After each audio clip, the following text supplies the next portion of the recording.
ನಮಸ್ತೆ ಸ್ನೇಹಿತರೆ, ಇವತ್ತು ನಾವು ಪ್ರಥಮ BA ಸಮಾಜಶಾಸ್ತ್ರದಲ್ಲಿ ಅಭ್ಯಾಸವನ್ನು ಮುಂದುವರಿಸುತ್ತಾ ಎಮಿಲೆ ಡರ್ಕಿಮ್ನ ಸಿದ್ಧಾಂತದ ಬಗ್ಗೆ ತಿಳಿತಾ ಹೋಗುವ.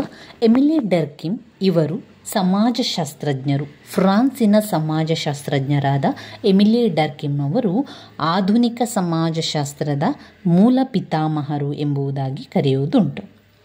ಎಮಿಲೆ ಡರ್ಕಿಮ್ ಅವರು ಹೇಳಿರುವಂತಹ ಪ್ರಮುಖ ಸಿದ್ಧಾಂತ ಎಂದರೆ ಆತ್ಮಹತ್ಯೆಯ ಸಿದ್ಧಾಂತ.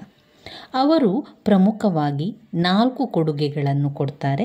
ಅವರ ಮುಖ್ಯ 4 ಗುರಿಗಳು ಈ ರೀತಿಯಾಗಿದೆ: ಸಮೂಹ ವಾಸ್ತವತೆಯ ಅಧ್ಯಯನದ ಮೂಲಕ ಸಮಾಜಶಾಸ್ತ್ರದ ವಸ್ತು ವಿಷಯವನ್ನು ವ್ಯಾಖ್ಯಾನಿಸುವುದು. 2, ಸಾಮಾಜಿಕ ವಾಸ್ತವಾಂಶಗಳ ಅಧ್ಯಯನವು ಸಮಾಜಶಾಸ್ತ್ರದ ವಸ್ತು ವಿಷಯವಾಗಿದೆ. 3, ಅವಲೋಕನ ಶಕ್ತಿಯ ಮೇಲೆ ಸಮಾಜದ ಅಧ್ಯಯನ. 4, ಸಮಾಜಗಳ ವರ್ಗೀಕರಣವು ಅವುಗಳ ರಚನೆ ಮತ್ತು ಸಂಕೀರ್ಣತೆಯ ಆಧಾರ ಮೇಲೆ ಆಗಿದೆ. ಇದನ್ನು ಬಗ್ಗೆ ಕೂಡ ಅವರು ಹೇಳಿದ್ದಾರೆ. ಅಷ್ಟೇ ಅಲ್ಲದೆ ಎಮಿಲೆ ಡರ್ಕಿಮ್ ಅವರ ಪ್ರಕಾರ ಸಾಮಾಜಿಕ ವಾಸ್ತವಾಂಶಗಳ ವೈಜ್ಞಾನಿಕ ಅಧ್ಯಯನವು ಸಮಾಜದ ವಸ್ತು ವಿಷಯವಾಗಿದೆ ಎಂಬುದನ್ನು ಅವರು ಹೇಳ್ತಾರೆ. ಸಮಾಜದ ಹೆಚ್ಚು ಗೋಚರ ಅಂಶಗಳು ಸಾಮಾಜಿಕ ವಾಸ್ತವಾಂಶಗಳಾದ್ದರಿಂದ ಅವುಗಳು ಸಾಮಾಜಿಕ ವಾಸ್ತವತೆಯನ್ನು ಪ್ರತಿನಿಧಿಸುತ್ತದೆ. ಸಾಮಾಜಿಕ ವಾಸ್ತವಾಂಶಗಳು ಸಮಾಜದ ಸೃಷ್ಟಿಯಾದ್ದರಿಂದ ಅವುಗಳು ಸಾಮೂಹಿಕ ಪ್ರಜ್ಞೆಯನ್ನು ಪ್ರತಿನಿಧಿಸುತ್ತದೆ. ಸಾಮಾಜಿಕ ವಾಸ್ತವಾಂಶಗಳು 2 ಗುಣಲಕ್ಷಣಗಳನ್ನು ಗುರುತಿಸುತ್ತದೆ. ಒಂದು ಬಾಹ್ಯತೆ ಮತ್ತು ನಿರ್ಬಂಧ. ಸಮಾಜಶಾಸ್ತ್ರಕ್ಕೆ ಅನಾಮಿ ಪರಿಕಲ್ಪನೆಯನ್ನು ಡರ್ಕಿಮ್ ಅವರು ತಿಳಿಸಿರುವಂಥದ್ದು. ಡರ್ಕಿಮ್ ಅವರ ಮುಖ್ಯ ಸಿದ್ಧಾಂತ ಆತ್ಮಹತ್ಯೆಯ ಸಿದ್ಧಾಂತ. ಆತ್ಮಹತ್ಯೆಯ ಸಿದ್ಧಾಂತದಲ್ಲಿ 3 ಭಾಗಗಳಾಗಿ ಮಾಡಿದ್ದಾರೆ. ಒಂದು ಸ್ವಾಭಿಮಾನದ ಆತ್ಮಹತ್ಯೆ, ಪರಹಿತ ಆತ್ಮಹತ್ಯೆ, ವೈಪರೀತ್ಯದ ಆತ್ಮಹತ್ಯೆ. ಸ್ವಾಭಿಮಾನದ ಆತ್ಮಹತ್ಯೆ ಎಂದರೆ ಆತ್ಮಹತ್ಯೆಯು ಸ್ವಾರ್ಥಪರತೆಯ ಫಲಿತಾಂಶ. ಕೆಲವು ಜನರು ಏಕಾಂಗಿಯಾಗಿರುತ್ತಾರೆ, ಅವರಿಗೆ ಸ್ನೇಹಿತರಿರುವುದಿಲ್ಲ, ಕುಟುಂಬದ ಬಂಧಗಳಿರುವುದಿಲ್ಲ. ಅವರಿಗೆ ಆಶಾಭಂಗ ಉಂಟಾದಾಗ ಆತ್ಮಹತ್ಯೆಯನ್ನು ಮಾಡಿಕೊಳ್ಳುತ್ತಾರೆ. ಇನ್ನು ಪರಹಿತಕ್ಕೋಸ್ಕರ ಆತ್ಮಹತ್ಯೆಯನ್ನು ಮಾಡುವುದು. ಸಮಾಜದ ಅನುಕೂಲಕ್ಕಾಗಿ, ಸಮಾಜದ ಸಮುದಾಯದ ಅನುಕೂಲಕ್ಕೆ ವ್ಯಕ್ತಿ ಜೀವನವನ್ನು ತೊರೆಯುವಂಥದ್ದು. ವೈಪರೀತ್ಯದ ಆತ್ಮಹತ್ಯೆ ಅಂದರೆ ಸಾಮಾಜಿಕ ಅವ್ಯವಸ್ಥೆಯ ಪ್ರತಿಫಲ. ಶೋಚನೀಯ ಪರಿಸ್ಥಿತಿ ಉದ್ಭವವಾದಾಗ, ಸಮುದಾಯಕ್ಕೆ ತನ್ನ ಮುಖವನ್ನು ತೋರಿಸಲು ಸಾಧ್ಯವಿಲ್ಲ ಎಂದಾದಾಗ, ಅವಮಾನ ಜೀವನಕ್ಕಿಂತ ಅವನಿಗೆ ಸಾವೇ ಆದ್ಯತೆ ಉಳ್ಳದ್ದಾಗಿ ಭಾಸವಾಗುವಂಥದ್ದು. ಇಲ್ಲಿ ಆತ್ಮಹತ್ಯೆ ಸಿದ್ಧಾಂತವನ್ನು 3 ಭಾಗಗಳಾಗಿ ಅವರು ವಿವರಿಸ್ತಾ ಹೋಗ್ತಾರೆ. ಇನ್ನು ಡರ್ಕಿಮ್ ಅವರು ಸಮಾಜವನ್ನು 2 ರೀತಿಯಲ್ಲಿ ವರ್ಗೀಕರಿಸ್ತಾರೆ: ಸರಳ ಸಮಾಜ ಮತ್ತು ಸಂಕೀರ್ಣ ಸಮಾಜ ಎನ್ನುವಂಥದ್ದು. ಈ ಎಲ್ಲ ವಿಚಾರಗಳನ್ನು ವಿವರಿಸ್ತಾ ಹೋದರೆ ನಮಗೆ ಎಮಿಲೆ ಡರ್ಕಿಮ್ ಅವರು ಬರೆದಿರುವ ಎಲ್ಲ ವಿಚಾರಗಳ ಬಗ್ಗೆ ನಾವು ಅದರಲ್ಲಿ ಕವರ್ ಮಾಡಿದಾಗ ಆಗ್ತದೆ. ಮೊದಲನೇದಾಗಿ 4 ಕೊಡುಗೆಗಳನ್ನು ಬರೀಬೇಕು. ಅದಾದ ನಂತರ ಅವರ ಆತ್ಮಹತ್ಯೆ ಸಿದ್ಧಾಂತವನ್ನು ವಿವರಿಸಬೇಕು. ಅದಾದ ನಂತರ ಸಮಾಜವನ್ನು ಅವರು 2 ಭಾಗವಾಗಿ ವಿವರಿಸಿದ್ದನ್ನು ಬರೀಬೇಕಾಗ್ತದೆ. ಇದಾದ ನಂತರ ಕಾರ್ಲ್ ಮಾರ್ಕ್ಸ್ ಅವರ ಸಿದ್ಧಾಂತವೇನು? ಅವರು ವರ್ಗ ಹೋರಾಟ ಸಿದ್ಧಾಂತವನ್ನು ಮಂಡಿಸಿದ್ದಾರೆ. ಸಮಾಜದಲ್ಲಿ ಘರ್ಷಣೆಯು ಯಾವಾಗಲೂ ಇರುತ್ತದೆ, ಏಕೆಂದರೆ ವರ್ಗಗಳ ನಡುವಿನ ವೈರುಧ್ಯಗಳ ಅವಶ್ಯವಾದ ಫಲವೇ ಘರ್ಷಣೆ. ಆರ್ಥಿಕತೆಯನ್ನು ಯಾವ ರೀತಿ ಹೊಂದಲಾಗಿದೆ ಮತ್ತು ಸಂಘಟಿಸಲಾಗಿದೆ ಎಂಬುದರಿಂದ ಸಮಾಜದ ಸ್ವರೂಪ ನಿರ್ಧರಿತವಾಗಿದೆ. ಆರ್ಥಿಕ ವ್ಯವಸ್ಥೆಯಲ್ಲಿ ಉತ್ಪಾದನಾ ಸ್ವರೂಪದೊಂದಿಗಿನ ಸಂಬಂಧದಲ್ಲಿ ಸಂಘಟನೆಗೊಂಡಿರುವ ಸಾಮಾಜಿಕ ವರ್ಗಗಳ ಆಧಾರದ ಮೇಲೆ ಸಮಾಜಗಳನ್ನು ಮಾರ್ಕ್ಸ್ ವಿಶ್ಲೇಷಿಸ್ತಾನೆ. ಸಮಾಜವನ್ನು ಅವರು ಈ ರೀತಿಯಾಗಿ ವರ್ಗೀಕರಿಸ್ತಾರೆ. ಈ ಪಾಯಿಂಟ್ಸ್ಗಳನ್ನು ಸರಿಯಾಗಿ ಕಲಿತ್ಕೊಳ್ಳಿ. ಪ್ರಾಚೀನ ಸಮತಾವಾದದ ಹಂತ, ಪುರಾತನ ಸಮಾಜ, ಊಳಿಗಮಾನ್ಯ ಸಮಾಜ, ಬಂಡವಾಳಶಾಹಿ ಸಮಾಜ, ಆಧುನಿಕ ಸಮತಾವಾದ ಸಮಾಜ. ಯಾವುದೆಲ್ಲ? ಪ್ರಾಚೀನ ಸಮತಾವಾದದ ಹಂತ, ಪುರಾತನ ಸಮಾಜ, ಊಳಿಗಮಾನ್ಯ ಸಮಾಜ, ಬಂಡವಾಳಶಾಹಿ ಸಮಾಜ, ಆಧುನಿಕ ಸಮತಾವಾದ ಸಮಾಜ. ಈ ರೀತಿಯಾಗಿ ಅವುಗಳನ್ನು ನೀವು ವಿವರಿಸ್ತಾ ಹೋಗಬೇಕು. ಇದಾದ ನಂತರ ಬರುವಂತಹ ಸಿದ್ಧಾಂತ ಮ್ಯಾಕ್ಸ್ ವೆಬ್ಬರ್ ಅವರು ನೌಕರಶಾಹಿತ್ವದ ಬಗ್ಗೆ ಮಹತ್ವವಾಗಿ ಹೇಳಿರುವಂಥದ್ದು. ಅವರು ಜರ್ಮನ್ನ ಸಮಾಜಶಾಸ್ತ್ರಜ್ಞರು. ಸಾಮಾಜಿಕ ಕ್ರಿಯೆಯ 4 ಬಗೆಗಳನ್ನು ವಿವರಿಸ್ತಾರೆ. ಸಾಂಪ್ರದಾಯಿಕ ಅಧಿಕಾರ. ಈ ಪಾಯಿಂಟ್ಸ್ಗಳನ್ನು ನಾವು ಬರೆದ್ರಾಯ್ತು ಸ್ನೇಹಿತರೆ. ಈಗ ಸಮಾಜಶಾಸ್ತ್ರಜ್ಞರ ಅಂದರೆ ಮೂಲ ಪುರುಷರ ಸಿದ್ಧಾಂತಗಳನ್ನು ಕೇಳಿದಾಗ ಆ ಎಲ್ಲ ಪಾಯಿಂಟ್ಸ್ಗಳನ್ನು ನಾವು ಕಲಿತುಕೊಂಡ್ರೆ ಆ ಪಾಯಿಂಟ್ಸ್ಗಳನ್ನೇ ಬರೆದು ನಾವು ವಿವರಿಸುವಂಥದ್ದು ಅಷ್ಟೇ ಮಾಡಿದರೆ ಸಾಕು. ಆ ಮುಖ್ಯ ಪಾಯಿಂಟ್ಸ್ಗಳನ್ನು ಸರಿಯಾಗಿ ಕಲಿತ್ಕೊಳ್ಳಿ. ಹಾಗೆಯೇ ಸಮಾಜಶಾಸ್ತ್ರಜ್ಞರು, ಅವರು ಯಾವ ದೇಶದ ಸಮಾಜಶಾಸ್ತ್ರಜ್ಞರೆಂಬುದನ್ನು ನೆನಪಲ್ಲಿ ಇಟ್ಕೊಳ್ಳಿ. ಇಲ್ಲಿ ಮ್ಯಾಕ್ಸ್ ವೆಬರ್ ಜರ್ಮನ್ನ ಸಮಾಜಶಾಸ್ತ್ರಜ್ಞರು. ಸಾಮಾಜಿಕ ಕ್ರಿಯೆಗಳ 4 ಬಗೆಗಳ ನಡುವೆ ವ್ಯತ್ಯಾಸವನ್ನು ಅವರು ವಿವರಿಸುವಂಥದ್ದು. ಸಾಂಪ್ರದಾಯಿಕ ಅಧಿಕಾರ, ಭಾವನಾತ್ಮಕ ಕ್ರಿಯೆ, ಮೌಲ್ಯಾಧಾರಿತ ಕ್ರಿಯೆ, ಗುರಿ ನಿರ್ಧರಿತ ಕ್ರಿಯೆ. ಈ 4 ಪಾಯಿಂಟ್ಸನ್ನು ಸರಿಯಾಗಿ ಕಲಿತುಕೊಳ್ಳಿ. ಅದರ ಜೊತೆಗೆ ಅವರು ನೌಕರಶಾಹಿತ್ವ ಬಗ್ಗೆ ಮಹತ್ವ ಕೊಡ್ತಾರೆ. ಅದರಲ್ಲಿ ಸಾಂಪ್ರದಾಯಿಕ ಉತ್ತರಾಧಿಕಾರ, ಸಾಂಪ್ರದಾಯಿಕ ದತ್ತಾಧಿಕಾರ, ವೈಚಾರಿಕ ದತ್ತಾಧಿಕಾರ 2 ಪಾಯಿಂಟ್ಸನ್ನು ವಿವರಿಸಬೇಕಾಗ್ತದೆ. ಸಾಂಪ್ರದಾಯಿಕ ದತ್ತಾಧಿಕಾರ 3 ಪಾಯಿಂಟ್ಸ್ ಇದೆ. ಅದರಲ್ಲಿ ಸೃಜನಶೀಲ ದತ್ತಾಧಿಕಾರ, ಅವುಗಳನ್ನು ವಿವರಿಸಿದರೆ ಸಾಕು. ಇವಿಷ್ಟು ಮೂಲ ಪುರುಷರು ಏನೆನ್ನುತ್ತಾರೆ ಎಂಬುದು ಆಯಿತು. ಇನ್ನು ಘಟಕ 4ರಲ್ಲಿ ನೋಡಿದರೆ ಮುಖ್ಯವಾದ ಪ್ರಶ್ನೆ ಯಾವುದಿದೆ ಅಂತ ನೋಡ್ತಾ ಹೋಗುವ.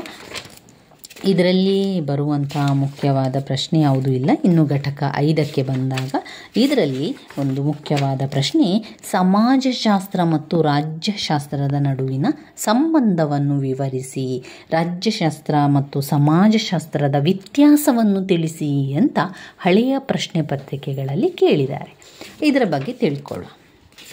ಇಲ್ಲಿ ಸಮಾಜಶಾಸ್ತ್ರ ಮತ್ತು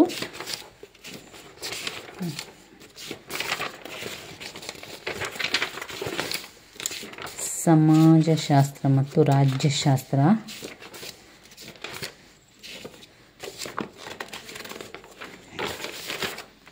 ಸಮಾಜಶಾಸ್ತ್ರ ಮತ್ತು ರಾಜ್ಯಶಾಸ್ತ್ರದ ನಡುವಿನ ಸಂಬಂಧ ಏನು?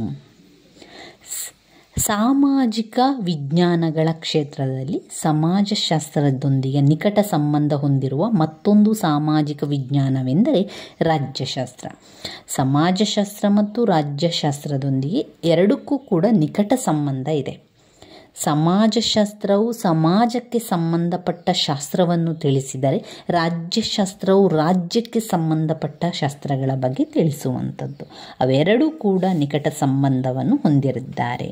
ಸಮಾಜಶಾಸ್ತ್ರ ಆಧುನಿಕ ರಾಜಕೀಯ ಸಿದ್ಧಾಂತದ ಮಹತ್ವ ವಿಷಯವೆಂದರೆ, ಕಳೆದ 30 ವರ್ಷಗಳಲ್ಲಿ ಅಭಿವೃದ್ಧಿಯ ಸಾಲಿನ ಜೊತೆ ರಾಜಕೀಯ ಸಿದ್ಧಾಂತದಲ್ಲಿ ಸಂಬಂಧಿಸಿರುವ ಬದಲಾವಣೆಗಳು ಸಮಾಜಶಾಸ್ತ್ರ ನೀಡಿರುವ ಸಲಹೆಗಳಾಗಿವೆ ಹಾಗೂ ಸೂಚನೆಗಳಾಗಿದೆ.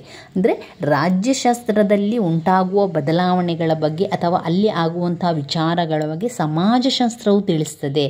ಸಮಾಜಶಾಸ್ತ್ರವು ಸಲಹೆಗಳನ್ನು ನೀಡ್ತದೆ, ಸೂಚನೆಗಳನ್ನು ನೀಡ್ತದೆ. ಆದ ಕಾರಣ ಅದೆರಡೂ ಕೂಡ ನಿಕಟ ಸಂಬಂಧವನ್ನು ಹೊಂದಿದೆ ಅಂತ ಹೇಳ್ತಾರೆ. ಐತಿಹಾಸಿಕವಾಗಿ ರಾಜಕೀಯದಲ್ಲಿ, ಇತಿಹಾಸದ ತತ್ವದಲ್ಲಿ ಸಮಾಜಶಾಸ್ತ್ರ ತನ್ನ ಪ್ರಮುಖ ಬೇರುಗಳನ್ನು ಹೊಂದಿದೆ.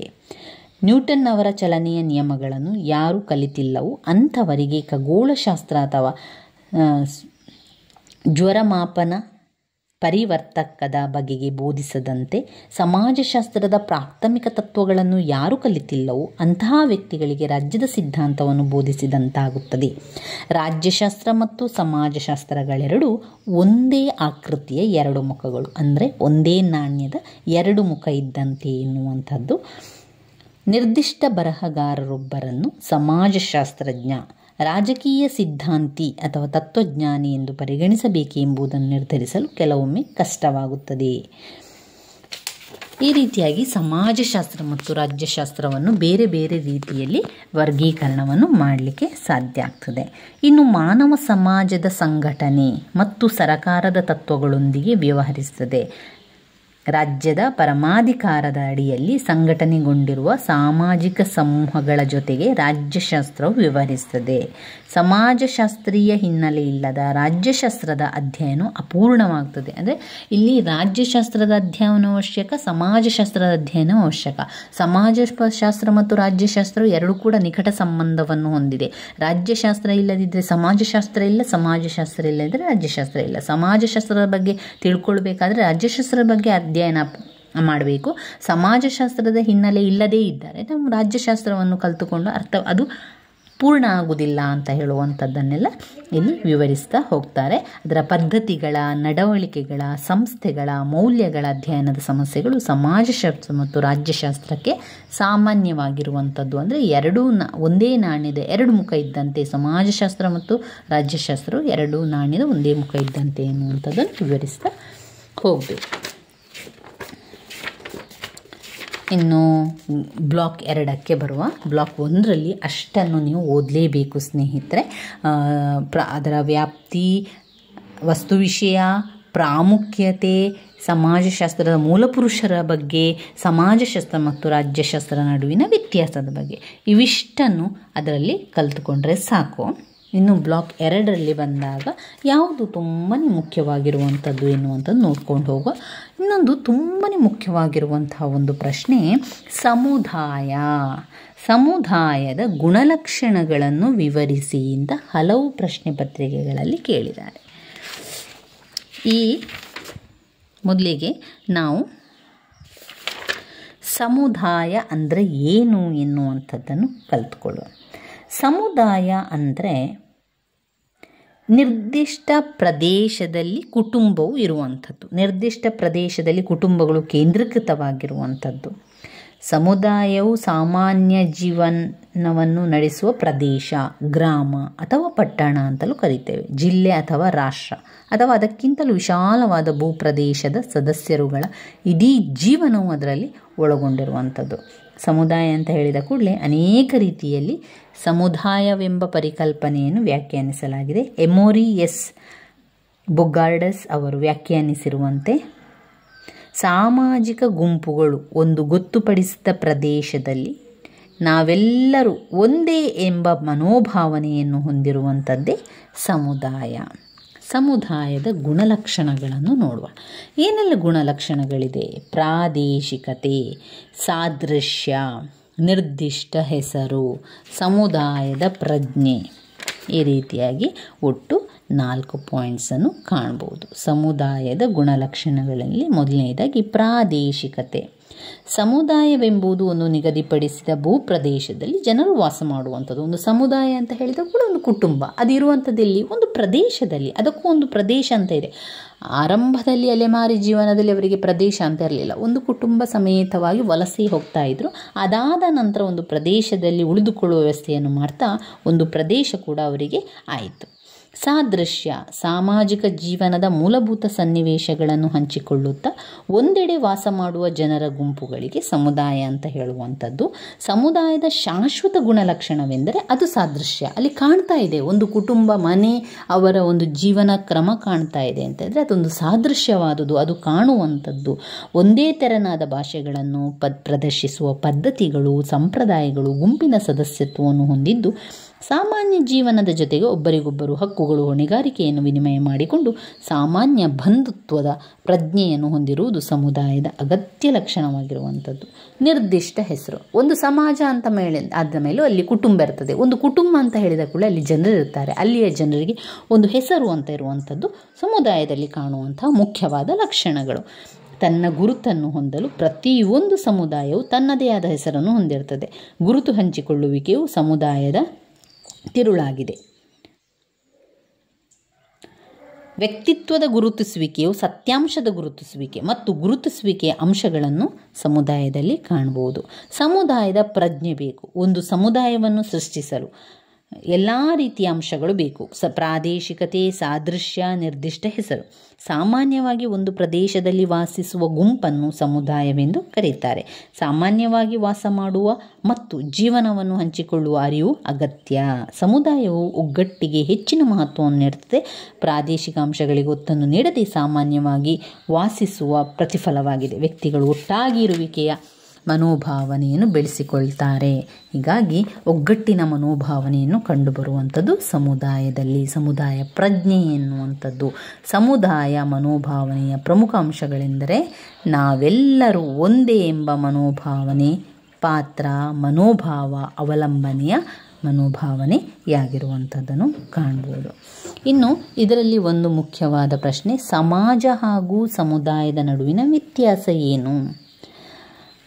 ಸಮಾಜ ಅಂತ ಹೇಳಿದ ಕೂಡಲೇ ಅದು ಇಡೀ ನಮ್ಮ ಲೋಕವನ್ನು ಸೂಚಿಸುವಂಥದ್ದು. ಸಮುದಾಯ ಅಂತ ಹೇಳಿದರೆ ಒಂದು ನಮ್ಮದೇ ಕುಟುಂಬ. ಈಗ ನನ್ನ ಕುಟುಂಬ ಬೇರೆ, ನಿಮ್ಮ ಕುಟುಂಬ ಬೇರೆ ಅಲ್ವಾ, ಅದು ಒಂದು ಸಮುದಾಯ. ನಾವು ಅದರಲ್ಲಿ ಕಡಿಮೆ ಜನ ಇರುವಂಥದ್ದು. ಸಮಾಜ ಅಂತ ಹೇಳಿದ ಕೂಡಲೇ ನಾವೆಲ್ಲರೂ ಎಲ್ಲ ಕುಟುಂಬ ಸೇರಿ ಸಮಾಜ. ಸಮುದಾಯ ಅಂತ ಹೇಳಿದ ಕೂಡಲೇ ಸಣ್ಣದಾದ ಕೆಲವೊಂದು ಜನರನ್ನು ಹೊಂದಿರುವಂಥದ್ದು ಸಮುದಾಯ. ಸಮಾಜವು ಎಲ್ಲ ವಿಷಯಗಳನ್ನು ಅರಿತುಕೊಳ್ಳುವಂಥ ಬೃಹತ್ ವೇದಿಕೆ ಅದು ಒಂದು. ಸಮುದಾಯ ಅಂದರೆ ಪುಟ್ಟದಾದಂಥದ್ದು. ಈ ರೀತಿಯ ವ್ಯತ್ಯಾಸಗಳನ್ನು ನಾವು ಮಾಡಬೇಕು. ಹಳೆಯ ಪ್ರಶ್ನೆ ಪತ್ರಿಕೆಯಲ್ಲಿ ಬಂದಿರುವ ಮುಖ್ಯವಾದ ಒಂದು ಪ್ರಶ್ನೆ ಸಮಾಜ ಮತ್ತು ಸಮುದಾಯದ ನಡುವಿನ ವ್ಯತ್ಯಾಸ ಅಂತ ಹೇಳಿದ್ದಾರೆ. ಸಮಾಜ ಅಂತ ಹೇಳಿದ ಕೂಡಲೇ ಅದು ಭೌಗೋಳಿಕ ಪ್ರದೇಶವಿರುವಂಥದ್ದು. ಸಮುದಾಯಕ್ಕೆ ಅದೊಂದು ಚಿಕ್ಕದಾಗಿರುವಂಥದ್ದು. ಸಮಾಜದ ಒಳಗಡೆ ಸಮುದಾಯ ಇರುವಂಥದ್ದು. ಸಮುದಾಯವು ಸಮಾಜದ ಒಳಗಡೆ ಇರುವಂಥದ್ದು.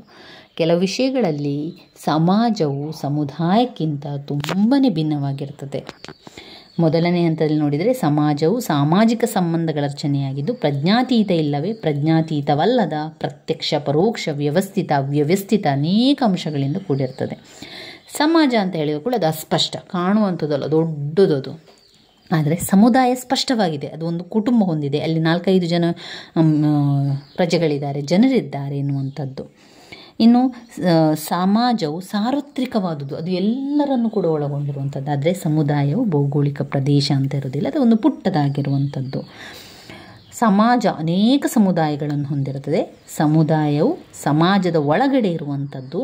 ಸಮಾಜದ ಉದ್ದೇಶಗಳು ವಿಸ್ತಾರವಾಗಿರುವಂಥದ್ದು, ಸಮುದಾಯದ ಉದ್ದೇಶ ಚಿಕ್ಕದಾಗಿರುವಂಥದ್ದು. ಈ ರೀತಿಯಾಗಿ ಅನೇಕ ವ್ಯತ್ಯಾಸಗಳು ಸಮಾಜ ಮತ್ತು ಸಮುದಾಯದ ನಡುವೆ ಬರುವಂಥದ್ದು ಕಾಣಬಹುದು. ಇದು ತುಂಬಾ ಇಂಪಾರ್ಟೆಂಟ್ ಆಗಿರುವಂಥ ಪ್ರಶ್ನೆ. ಅದನ್ನು ಸ್ಕಿಪ್ ಮಾಡಬೇಡಿ, ಓದ್ಕೊಳ್ಳಿ ಸ್ನೇಹಿತರೆ. ಇದಾದ ನಂತರ ನಾವು ಮುಂದಿನ ವಿಷಯಕ್ಕೆ ಬರುವ ತುಂಬಾ ಇಂಪಾರ್ಟೆಂಟ್ ಆಗಿರುವಂತಹ ಪ್ರಶ್ನೆ ಟಾಲ್ಕಟ್ ಪರ್ಸನ್ ಅವರ ಸಿದ್ಧಾಂತ. ಟಾಲ್ಕಟ್ ಪರ್ಸನ್ ಅವರ ಬಗ್ಗೆ ಏನೆಲ್ಲ ಕೊಡುಗೆಯನ್ನು ನೀಡಿದ್ದಾರೆ ಎನ್ನುವಂಥದ್ದನ್ನು ಮುಂದಿನ ವಿಡಿಯೋದಲ್ಲಿ ನಾವು ತಿಳ್ಕೊಳ್ಳುವ. ನನ್ನ ವಿಡಿಯೋಸ್ ಎಲ್ಲ ನಿಮಗೆ ಇಷ್ಟ ಆಗಿದ್ದರೆ ಲೈಕ್ ಕೊಡಿ, ಶೇರ್ ಮಾಡಿ, ಸಬ್ಸ್ಕ್ರೈಬ್ ಮಾಡಲಿಕ್ಕೆ ಮರಿಬೇಡಿ ಸ್ನೇಹಿತರೆ. ಧನ್ಯವಾದಗಳು.